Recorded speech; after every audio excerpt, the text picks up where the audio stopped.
ये 10th class के हिंदी के है फर्स्ट चैप्टर क्षितिज का। अभी टाइम हो रहा है 2:35 रात के। अभी हम सारे चैप्टर 1 बाय 1 कंप्लीट करेंगे 2-3 दिन में। अभी बोर्ड का एग्जाम वैसे आने ही वाला है। ये 1 शॉर्ट वीडियो होगा ताकि आपको जल्दी समझ आ जाए, टाइम भी बचाए। अगर आपने इससे पहले बहुत अच्छे से नहीं पढ़ा है तो आप ध्यान से अभी सुन ले, आपको सुन के अभी लर्न हो जाएगा।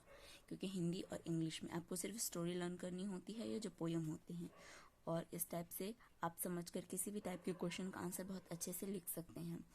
और बोर्ड में इस बात का ध्यान रहे कि किसी भी क्वेश्चन को छोड़ना नहीं है, कि सबके मार्क्स होते हैं, आप अटेम्प्ट के भी मार्क्स दिए जाते हैं। मान लो कि आपको एक क्वेश्चन का हाफ ही आता है तो आप उतना ही लिखो, पर आपको उतना भी लिख के आना है, छोड़ना नहीं है कुछ। तो चलो आगे शुरू करते हैं। 2 बैलों की कथा। जानवरों में गधा सबसे ज्यादा बुद्धिहीन समझा जाता है, यानी कि बेवकूफ। जब किसी आदमी को परले दर्जे का बेवकूफ कहना चाहते हैं तो उसे गधा कहते हैं। गधा सचमुच ही बेवकूफ है या उसके सीधेपन, उसकी निरादापन, सहिष्णुता उसे यह पदवी दे दी है, इसका निश्चय ही नहीं किया जा सकता। गायें सिंग मारती हैं, ब्याई हुई गायें तो और अन्याय सा ही सिंह का रूप धारण करती हैं। मतलब जिन गायों की शादी हो जाती है वो तो अवश्य ही आपको मारेगी, ये फिक्स है। कुत्ता भी बहुत गरीब जानवर है, लेकिन कभी कभी उसे भी क्रोध आ जाता है, किंतु गधे को कभी क्रोध करते नहीं सुना न देखा होगा। जितना चाहो गरीब को मारो, चाहे जैसे भी खराब सड़ी हुई घास दे दो, उसके साथ कैसा भी व्यवहार करो, वो कभी भी कुछ नहीं बोलता है। उसके सामने डाल दो और वो खा लेता है। उसके चेहरे पर किसी कभी कभी संतोष भी छाया नहीं दिखाई देगी। वह साख में चाहे एक बार कुल्ले का कर दे तो वो हमें अपने उस खुश होते ही नहीं देखा, बल्कि वो तो किसी भी हालत में रहने के लिए तैयार हो जाता है। और सुख दुख हानि लाभ किसी भी दशा में उसे बदलते नहीं देखा। ऋषि मुनियों ने जितने गुण हैं वे सभी उसमें पराकाष्ठ को पहुंचा गए हैं, पर आदमी उसे बेवकूफ कहता है, पता नहीं क्यों। सद्गुणों का इतना अनादर नहीं करना चाहिए। कदाचित सीधापन संसार के लिए उपयुक्त नहीं है। देखिए ना, भारतीय वासियों को अफ्रीका में कितना दुर्दशा हो रही है। क्यों अमेरिका में उन्हें घुसने नहीं दिया जाता? बेचारे शराब नहीं पीते, 4 पैसे कुछ समय के लिए बचा कर रखते हैं, यानी कि बुरे समय के लिए। क्योंकि आज सेविंग करेंगे तो वो फ्यूचर में जो उनका सेविंग होगी अपने बुरे टाइम के लिए वो यूज कर सकते हैं। तोड़कर काम करते हैं, किसी से लड़ाई झगड़ा नहीं करते, 4 बातें सुन गम खा जाते हैं, फिर भी बदनाम है। कहा जाता है वे जीवन के आदर्श को नीचा करते हैं। अगर वे भी ईंट का जवाब पत्थर से देना सीख जाते तो शायद सभ्य कहलाने लगते। जापान की मिसाल सामने है। एक की विजय ने उसे संसार के सभ्य जातियों में गण्य बना दिया, लेकिन गधे का एक छोटा भाई और भी है जो उससे कम ही गधा है, और वह है बैल। वैसे तो उसका भाई नहीं है, पर कहा जाता है क्योंकि वो इतने भोले होते हैं। जिस अर्थ में हम गधे का प्रयोग करते हैं, कुछ उसी मिलते जुलते अर्थ में बछिया के ताव का भी प्रयोग करते हैं। यह एक मुहावरा है। कुछ लोग बैल को शायद बेवकूफ में सर्वश्रेष्ठ कहेंगे, मगर हमारा विचार ऐसा नहीं है। बैल कभी कभी मारता है, कभी कभी अड़ियल बैल भी देखा होगा और देखने को मिल जाता है। आपने गांव में जो लोग रहते हैं उनसे सुना होगा या कभी देखा होगा। और भी कई रीतियों में अपना असंतोष प्रकट कर देता है, अतएव उसका स्थान गधे से नीचा है। झुर्री काछी के दोनों बैलों के नाम थे, हीरा और मोती। एक का नाम था हीरा और दूसरे का नाम था मोती। ठीक है। दोनों पछाई जात के थे, दिखने में सुंदर, काम में चौकस, डील में ऊंचे। बहुत दिनों साथ रहते रहते दोनों में भाईचारा हो गया था, क्योंकि दोनों हमेशा एक साथ ही बंधे होते थे, तो दोस्ती हो गई थी उनमें।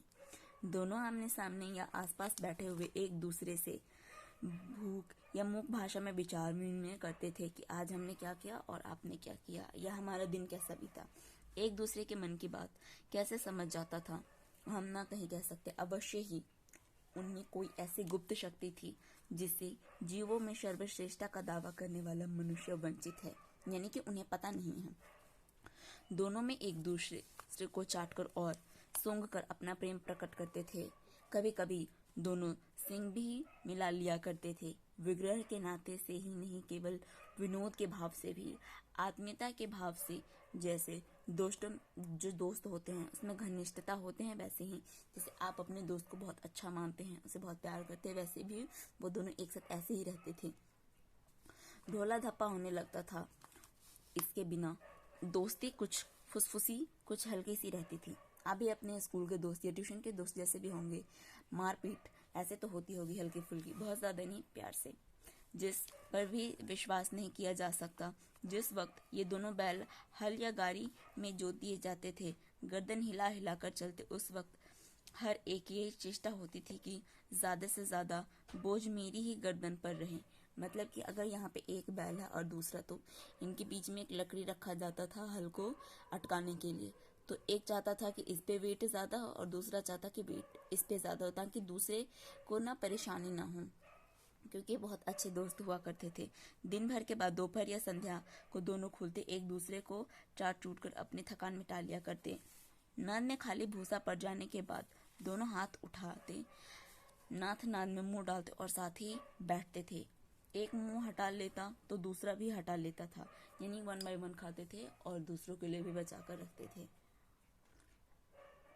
संयोग की बात, झूरी ने एक बार, जो उसका बॉस था झूरी, उनका मालिक, कोई ससुराल भेज दिया गोई को। बैलों को क्या मालूम वे क्यों भेजे जा रहे हैं, क्योंकि उसे तो समझ नहीं आ रहा था। समझे मालिक ने हमें बेच दिया, ऐसा उन दोनों बैलों ने समझा। अपना यूं बेच जाना उन्हें अच्छा लगा या बुरा, कौन जाने, क्योंकि वो बोल नहीं सकते थे। बस वो एक बैल दूसरे बैल को समझाते, लेकिन वो उसका झूरी था, वो उसको कैसे समझाता। पर झूरी के साले गाय को घर तक गोई ले जाने में दांतों पसीना आ गया, क्योंकि वो गाय जाना नहीं चाहते थे, वो बहुत हट कर रहे थे। पीछे से हाँकता तो दोनों दाएं बाएं भागते, पहिया पकड़ आगे से खींचता तो दोनों पीछे की ओर जोर लगाते। उसे आगे ले जाना था तो गाय दोनों अपने आप को पीछे लाते। बैल मारता तो दोनों सिंग करके हुड़कारते, यानी कि मारने के लिए दौड़ते। अगर ईश्वर ने उन्हें वाणी दी होती तो झूरी से पूछते, तुम हम गरीबों को क्यों निकाल रहे हो? ऐसा वो बैल झूरे से पूछते कि आप हमें क्यों निकाल रहे हो। अगर वो बोल पाते तो, वाणी का मतलब बहुत आवाज है बोलने की, जो हमारे पास शक्ति है। हमने तो तुम्हारी सेवा करने में कोई कसर नहीं उठा रखी। बैल ऐसे कहते हैं कि हमने आपकी हर तरह से मदद करी है, तो आप ऐसा क्यों कह रहे हैं? अगर इतनी ही मेहनत से काम न चलता था तो और काम ले लेते। अगर हम कम काम कर रहे थे तो आप हमसे और काम करवा लेते, मगर आप अपने पास ही हमें रखो। हमें तो तुम्हारी चाकरी में मर जाना कबूल था। हमने कभी दाने चारे का शिकायत नहीं की। तुमने जो कुछ खिलाया वह से झुकाकर खा लिया, फिर तुमने हमें इस जालिम के हाथ क्यों बेच दिया? संध्या समय दोनों बैल अपने नए स्थान पर पहुंच गए, जहाँ पे झूरी ने उसको बेच दिया था। दिन भर के भूखे थे, लेकिन जब नाद में लगाए गए तो एक ने भी उसमें मुंह न डाला, यानी कि खाने के लिए नहीं झुके। दिल भारी हो रहा था दोनों बैलों का। जिसे उन्होंने अपना घर समझ रखा था, वह आज उनसे छूट गया था। यह नया घर, नया गांव, नए आदमी उन्हें बेगानों से लगते थे, क्योंकि उन्हें आदत थी झूरी के पास रहने की। अब वो नई जगह पे आकर उन्हें बिल्कुल भी अच्छा नहीं लग रहा था। दोनों ने अपनी मूक भाषा में सलाह की कि एक दूसरे की कनखियों से देखो, और लेट गए। बेहोश होने की एक्टिंग कर रहे थे। जब गांव में सोते पड़ गया तो दोनों ने जोर मारकर पगड़े तुड़ा डाले और घर की तरफ चले। जैसे सबको लगा कि ये बेहोश है तो उसकी रस्सीदार ढीली कर दी गई थी और वो दोनों इसी का फायदा उठाकर भाग गए। पगे बहुत मजबूत थे, यानी कि जिनसे उनसे बांधा गया था। अनुमान ना हो सकता था कि कोई बैल उन्हें तोड़ सकेगा, पर इन दोनों ने इस समय उतनी शक्ति आ गई थी कि एक झटके में ही रस्सियां टूट गई।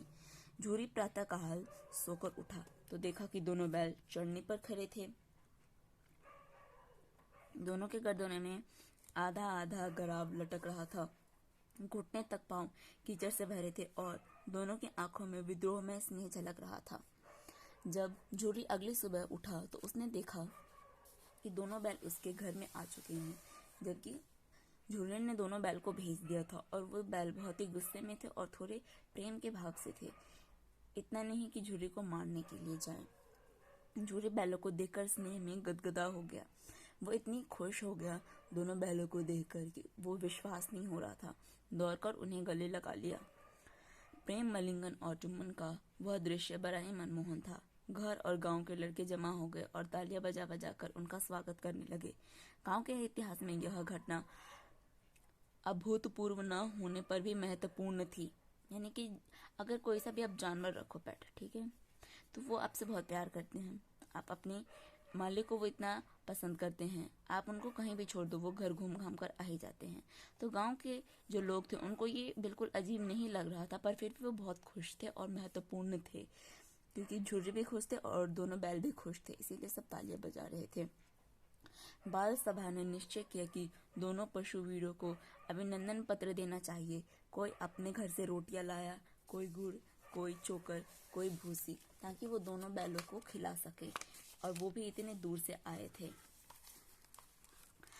एक बालक जो वहां पे ताली बजा रहे थे उसने कहा, ऐसे बैल किसी के पास ना होंगे जैसे झुर्री के पास थे। दूसरे ने समर्थन